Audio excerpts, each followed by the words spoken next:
for safe, friendly, neighborhood, full-service banking. The weather cloudy with highs in the 30s tomorrow and Saturday. Chance of rain tomorrow night. We'll be back at 6 o'clock now to CBS and Dan Rather.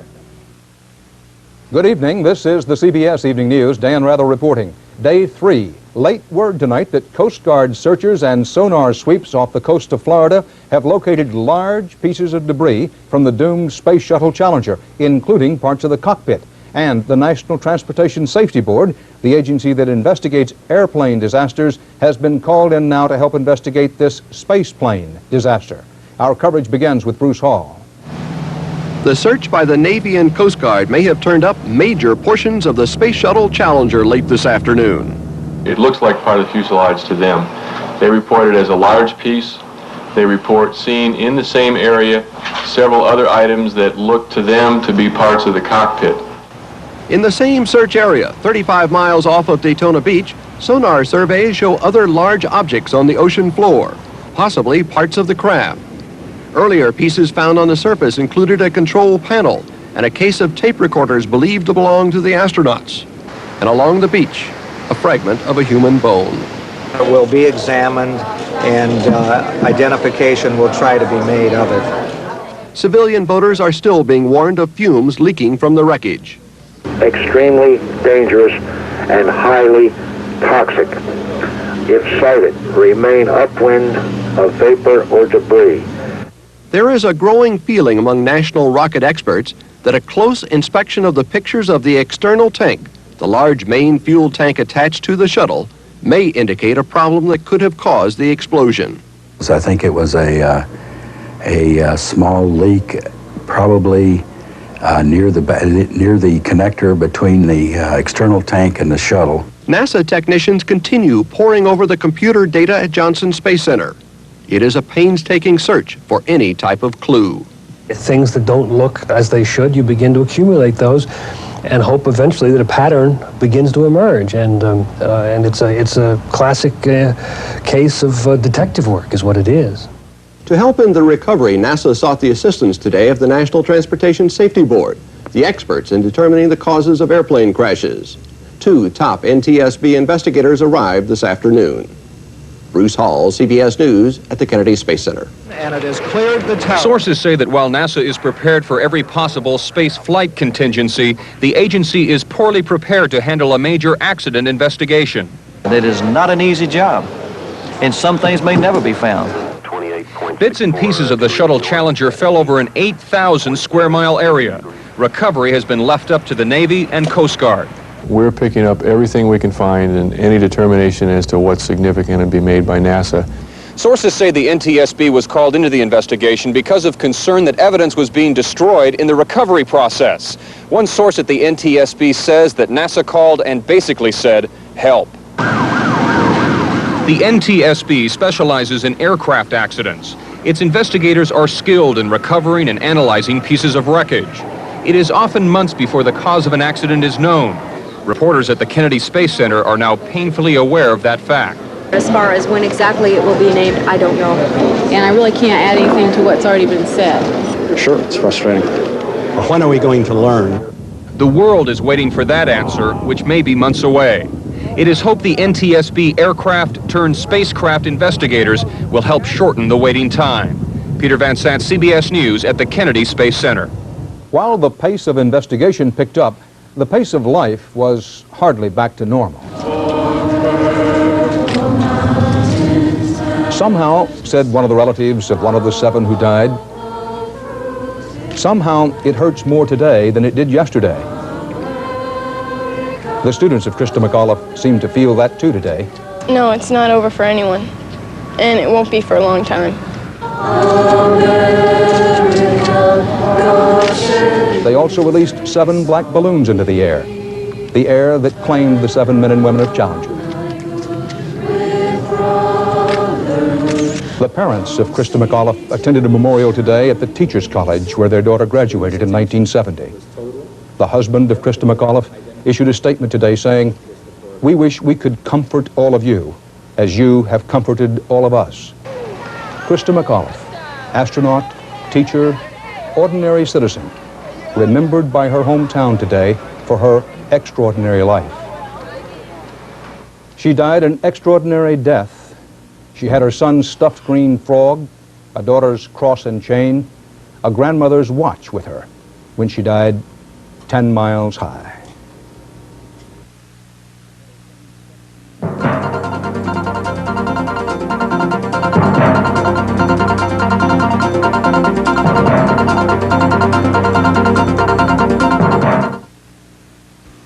Today's Equitable is more than insurance. We're one of America's top real estate investors. Today's Equitable, your key to financial opportunity.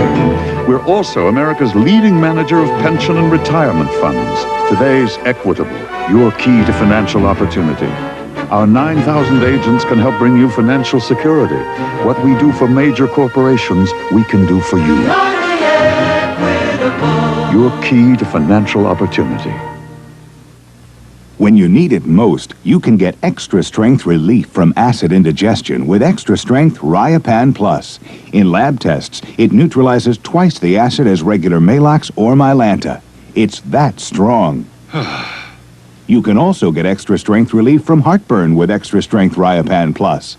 Ounce for ounce, it neutralizes twice the acid as regular Maalox or Mylanta. It's that strong. Extra strength Riopan Plus. Regular strength, too. The government of Haiti today ordered security forces to use what it called all necessary measures to put down the growing wave of anti-government protests. Because of these protests, the U.S. State Department warned Americans today to stay away from 3 Haitian cities: Cap Haitien, Flakes, and Gonaives. The State Department also said it is withholding the certification required for new foreign aid for Haiti because of that nation's human rights record. For the latest on the protest against the Duvalier government, Juan Vasquez is in Cap Haitien. It has become the rallying cry for thousands of discontented Haitians.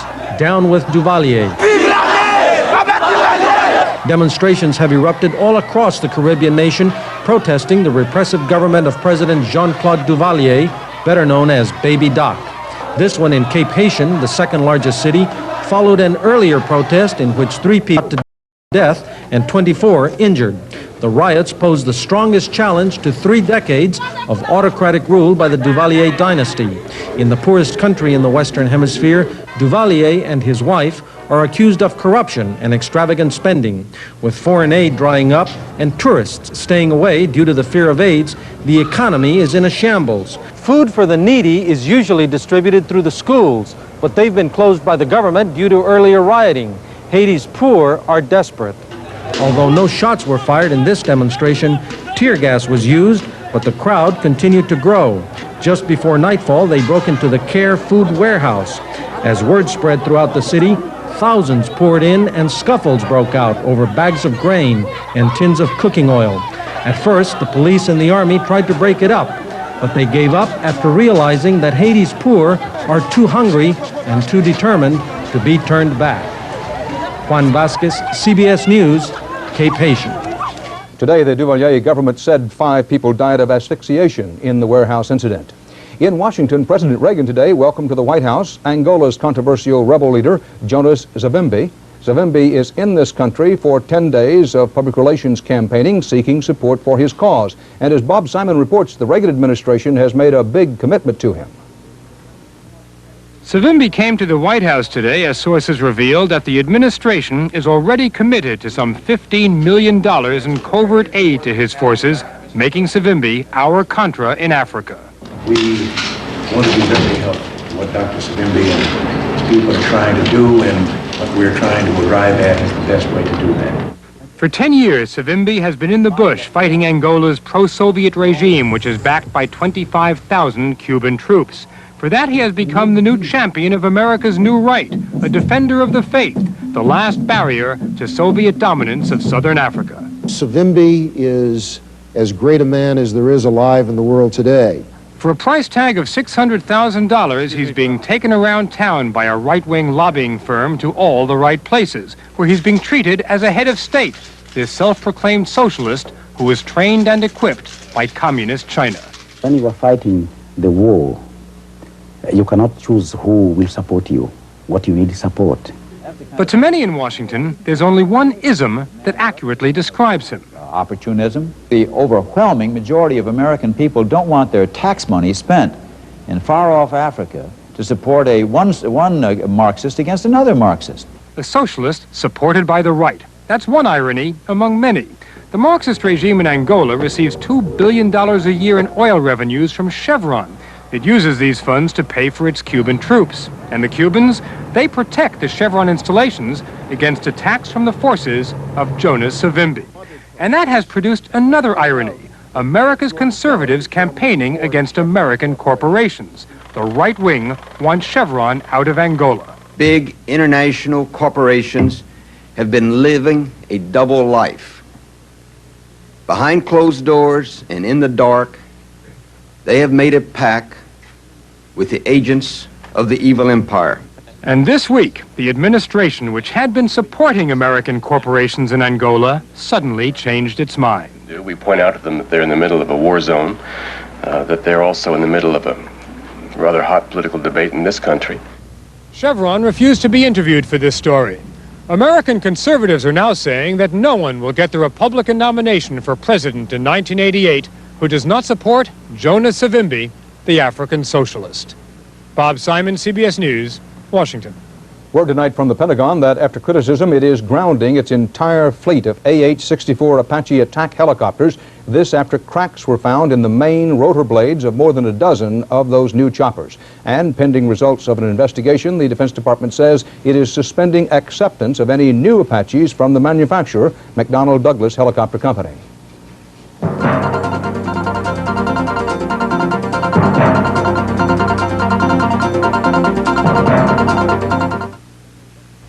I'm not a doctor, but I play one on TV. And when many adults get a cough, they play doctor at home. They treat their cough with the same medicine they originally bought for their children. They need one of the adult formulas from Vicks for the coughs adults get, with the strength adults need. Formula 44 for coughs, 44D for coughs with congestion, and Formula 44M for coughs with congestion and a raw, irritated throat. The adult formulas. You can't buy anything more effective. The adult formulas from Vicks, of course. Mercedes-Benz was building sports sedans before there was such a term as sports sedan. Experience pays.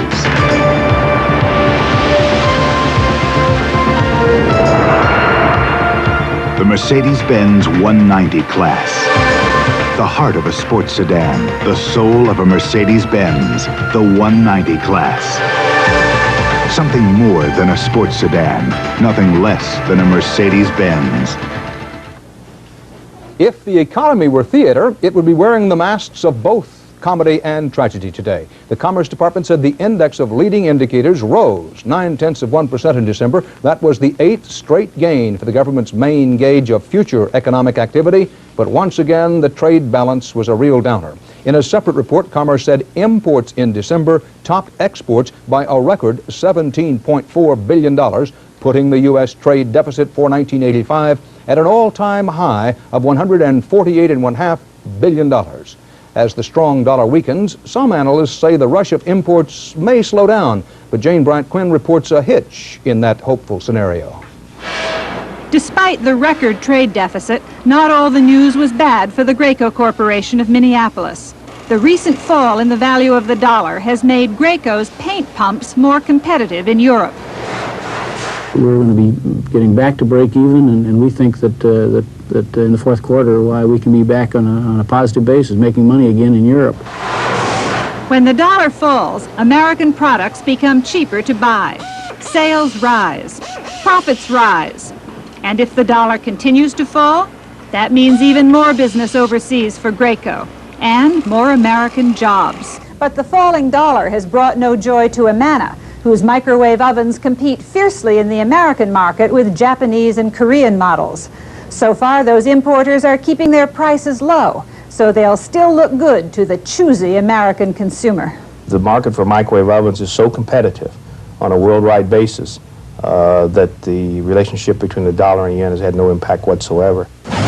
Amana, which started the microwave business, has lost a third of its share of the market to a flood of foreign imports. At first, imports attracted consumers with a lower price, partly because of cheap labor and partly because the dollar was so strong. But now they have gained a reputation for quality. As Americans have become used to buying foreign goods, and as they have found that they can buy foreign goods with quality, they're taking a liking to them.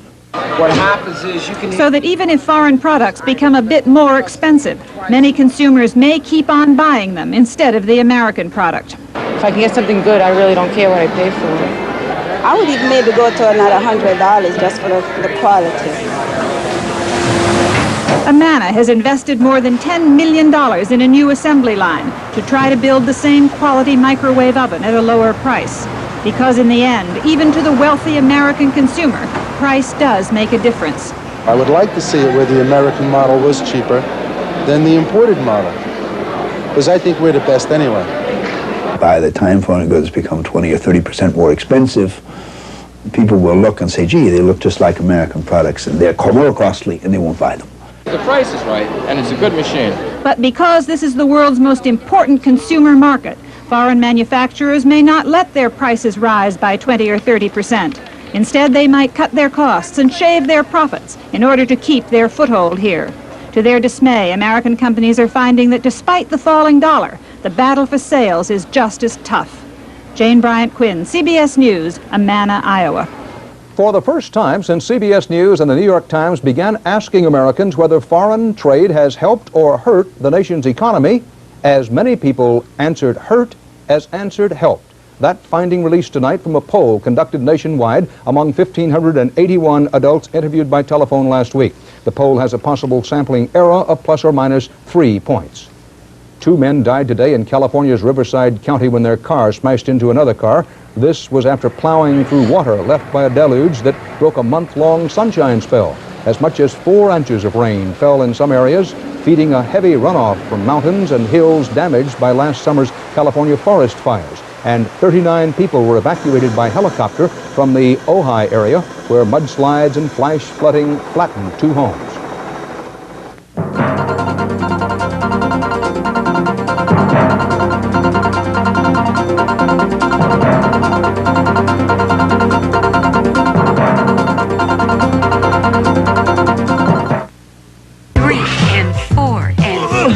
Just one more routine to go. Oh, no. This one helps keep you fit inside. Fit inside? It's Kellogg's Bran Flakes. You get lots of fiber to help keep your insides fit and running smooth. Oh. And 100% of the iron you need each day. How do they taste? Really good. Come on, you'll like this exercise. You just lift the spoon. Ooh. Kellogg's Bran Flakes does the rest. Kellogg's Bran Flakes. Take care of the inside.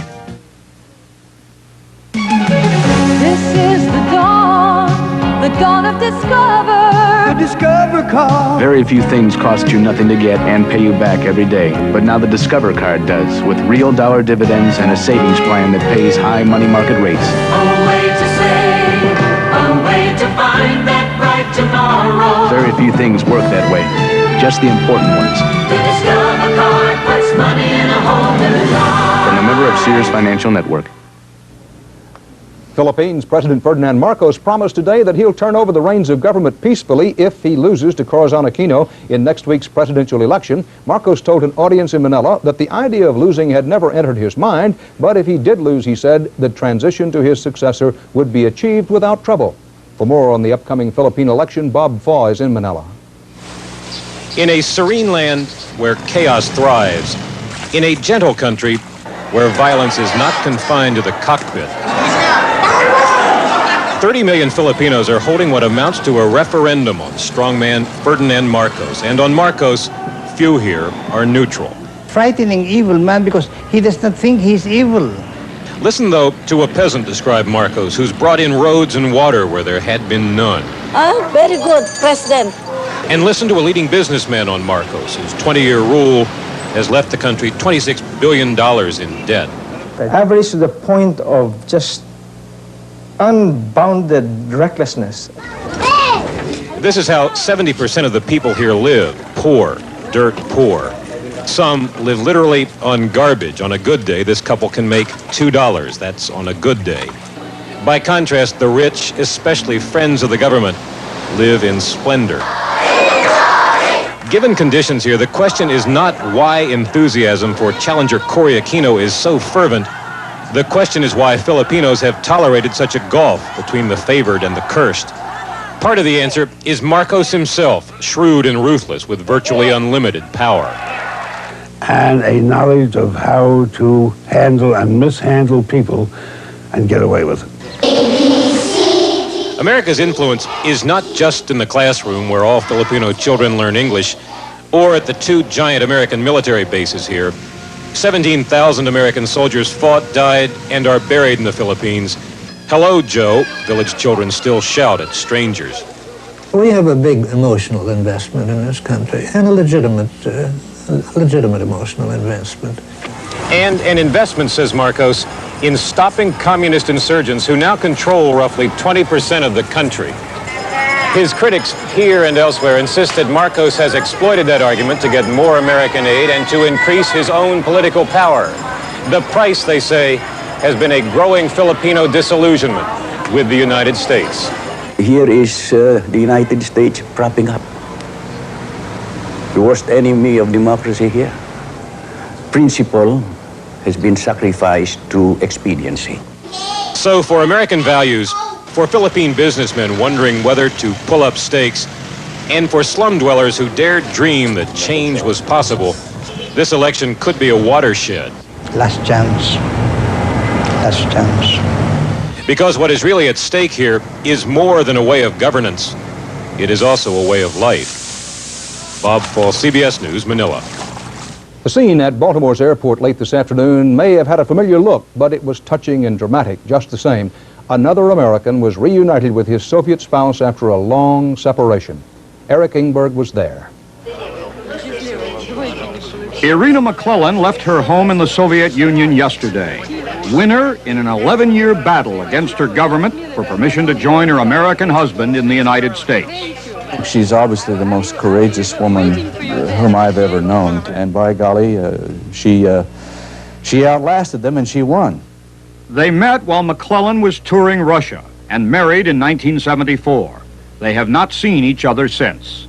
As we became aware of the fact that we were involved in a political struggle between having to do with the collapse of détente, that the Soviets were going to destroy our marriage, we just decided, doggone it, we weren't going to let them do it. As McClellan headed out this morning from Charlottesville, Virginia, where he's a professor of Russian history, to meet his wife's plane, he reflected on her lonely, dangerous struggle, on how in 1978 she and her daughter by a previous marriage chained themselves to the U.S. Embassy fence in Moscow as a protest, an action widely covered by the world's press, which became a symbol of internal dissent against Soviet immigration policy. I thought, my God, this is something that it simply transcends anything that in my experience, and these are two women for whom I am willing to give everything. Yes.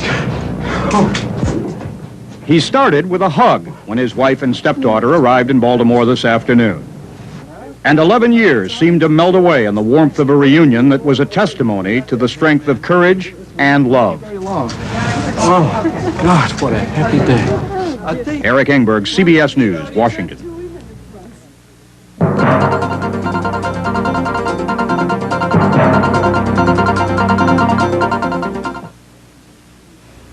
This is the campus of UCLA. There's something exciting going on here, something that's happening on campuses all across the country, something that's affecting America's future. There's been a revolution in which the computer has been the leading edge. There isn't a single area on this campus which has not profited from the use of computers. There is a feeling among some people that computers push people apart, but that isn't true. On the contrary, I look at our own students and I see what camaraderie, what friendship, what new way of working the computer has brought for them. When I was a young student, we used to think how we would change the world. And as I see my new students, of course they also want to do that. But now, with the aid of computers, maybe they can. Hundreds of universities are receiving IBM grants for computers, course development, and research. What's happening at UCLA is one example of how business and education can work together to create new ways of learning.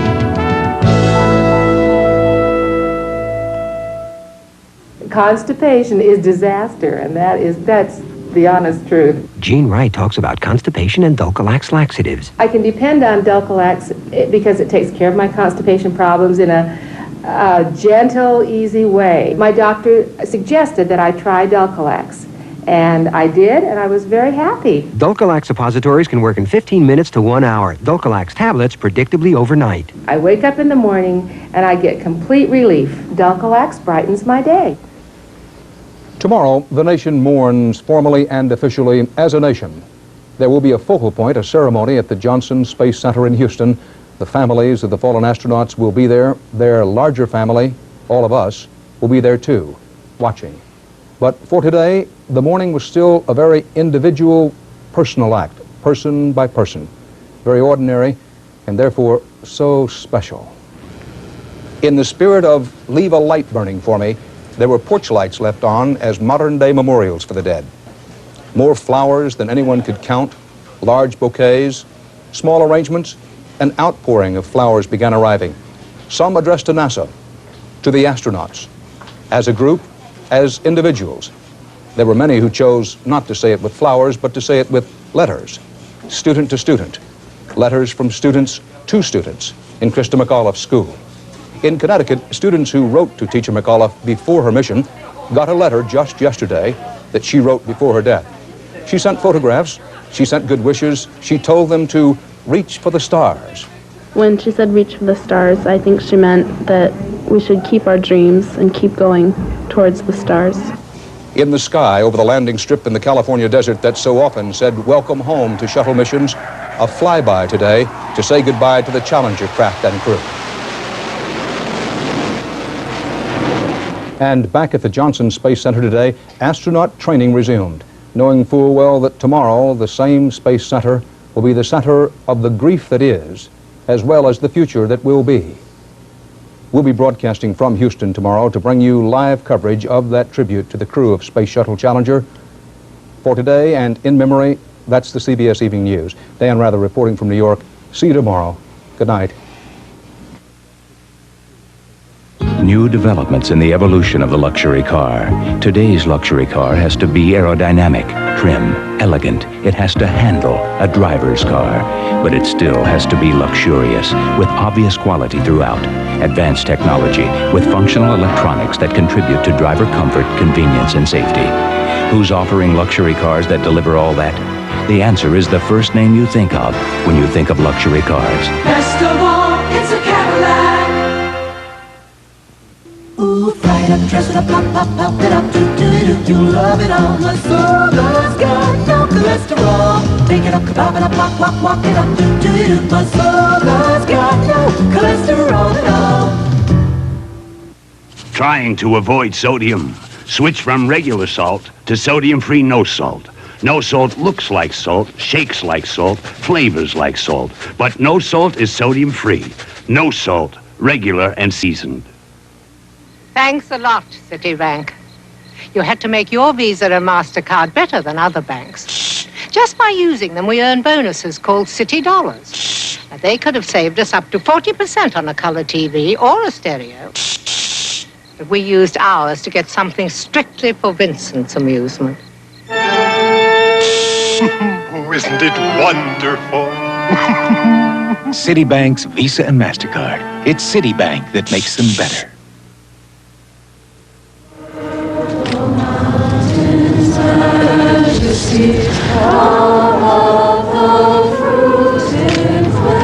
Tonight, Magnum takes a cruise to save a priceless statue. This is going to be just like the Maltese Falcon. But is there a bigger secret on board? Espionage. Magnum. This is CBS. The TV8 News live at 6, next.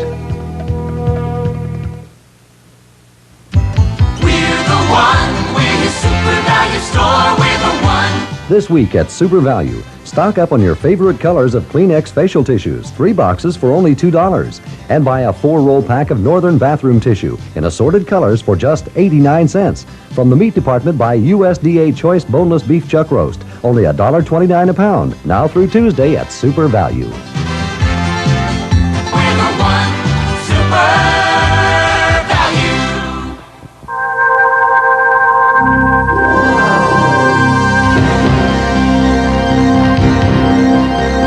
Sure, take dead aim against velvet leaf and corn.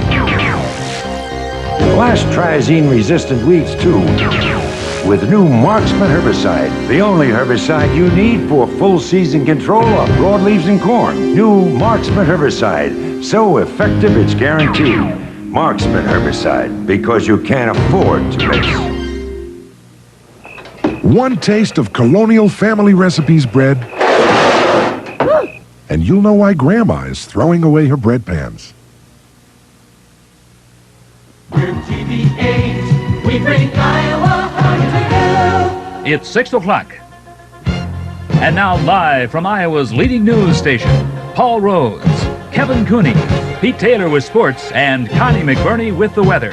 This is TV8 News live at 6.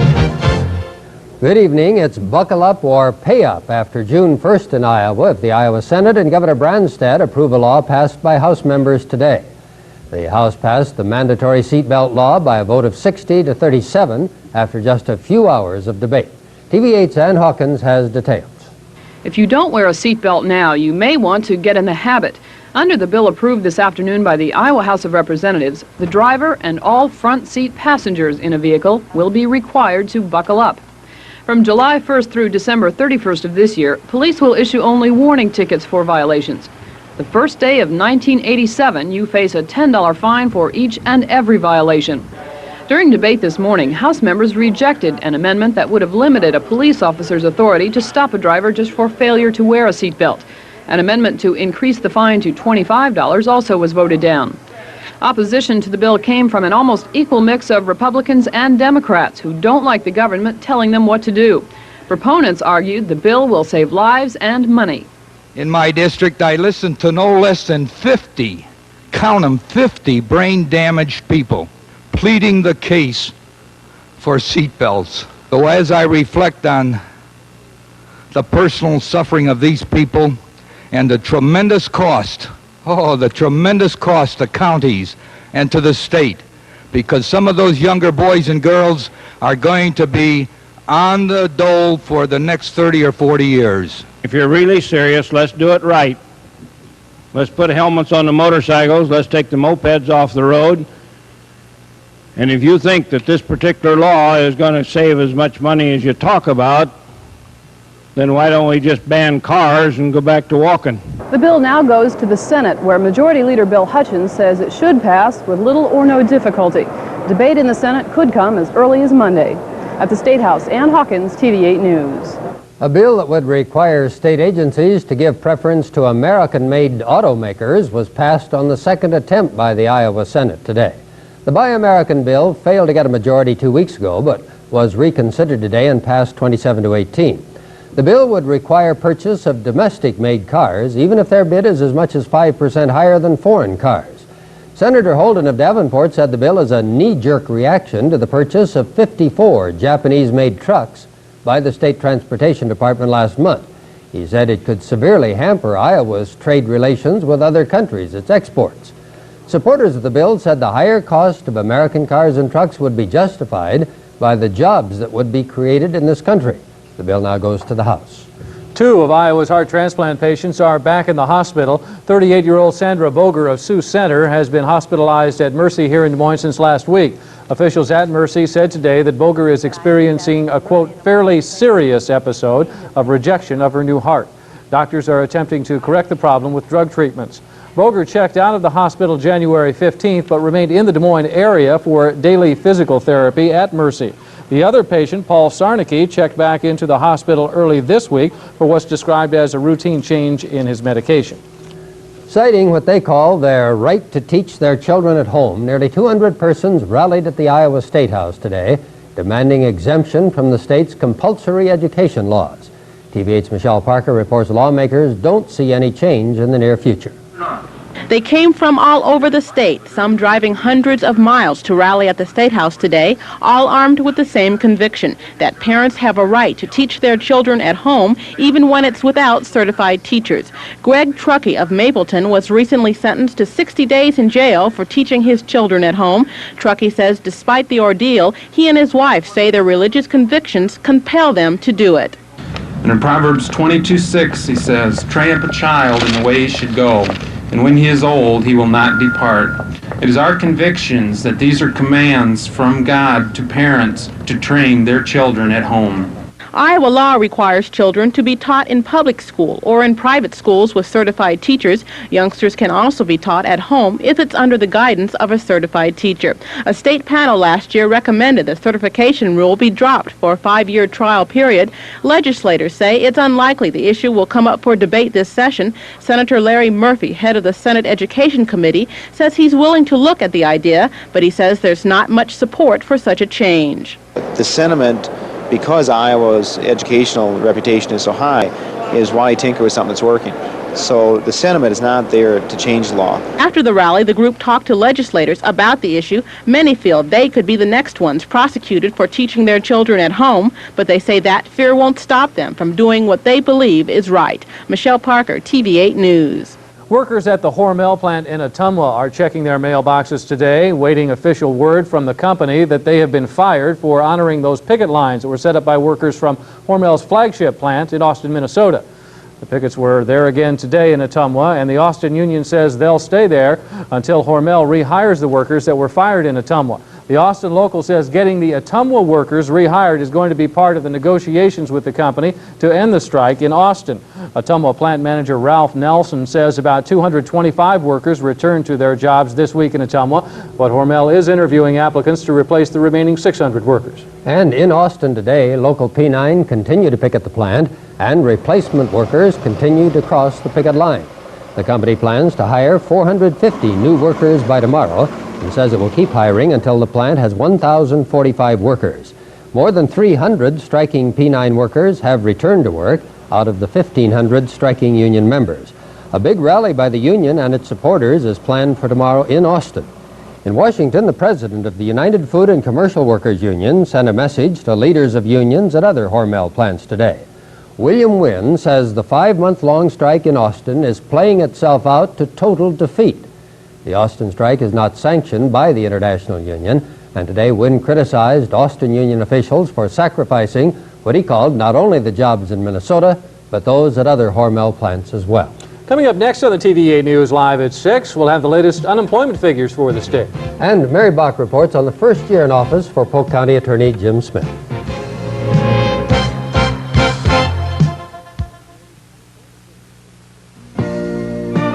Active, on-the-go people have discovered a better way to stay slim and trim and in top condition.